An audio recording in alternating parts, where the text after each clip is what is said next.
थुंग थुंग कंधे पर बोरा लटकाए दिन भर गलियों में भटकता रहता। इधर उधर पड़ी प्लास्टिक की बोतलें और पुरानी चीजें उठाता रहता। फिर शाम को उन्हें बेचकर 2 वक्त की रोटी कमाता। थुंग थुंग अपनी बीवी और बच्चे के साथ एक टूटी हुई झोपड़ी में रहता था। गरीबी इतनी थी कि कभी कभी नमक रोटी भी नसीब नहीं होती थी। भूख मिटाने के लिए पेड़ों के पत्तों का सहारा लेना पड़ता। फिर भी थुंग थुंग ने कभी चोरी का सहारा नहीं लिया। एक दिन थुंग थुंग थका हारा श्मशान के पास बैठा था। शाम ढल चुकी थी और हवा में जले हुए लकड़ों की बू थी। तभी उसे मिट्टी के नीचे से हल्की सी रोशनी चमकती दिखी। वह धीरे से उठा और मिट्टी खोदने लगा। कुछ ही देर में उसे जमीन के अंदर से एक पुराना सा लोहे का घंटी वाला दिया मिला। जैसे ही उसने उसे उठाया, एक भारी आवाज गूंजी, जो भी इस दिए को जगाएगा उसकी हर इच्छा पूरी होगी, लेकिन बदले में उसकी सबसे प्यारी चीज चली जाएगी।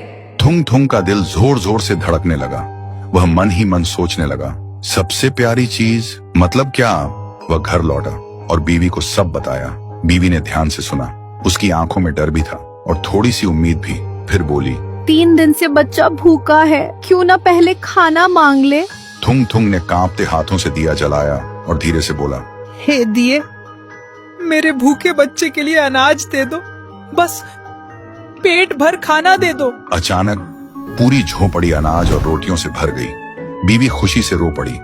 लेकिन उसी रात थुंग थुंग ने देखा उसका बच्चा चुपचाप कोने में बैठा है और उसे पहचान नहीं रहा। सुबह तक बेटा उसका नाम भूल चुका था।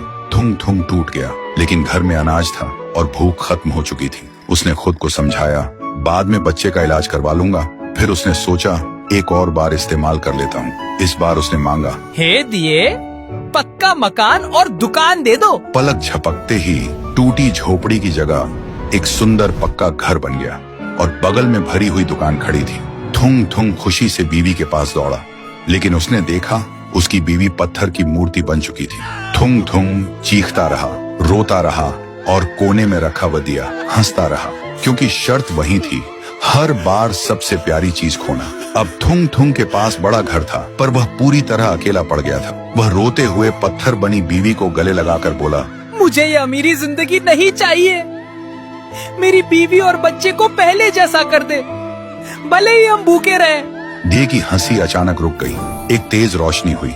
जब रोशनी हटी, न पक्का घर था न अनाज का ढेर। फिर वही पुरानी टूटी हुई झोपड़ी थी, लेकिन सामने उसका बच्चा खेल रहा था और बीवी मुस्कुरा रही थी। थुंग थुंग ने सुकून की सांस ली और उस मनहूस दिए को वापस श्मशान ले जाकर मिट्टी में हमेशा हमेशा के लिए दफना दिया।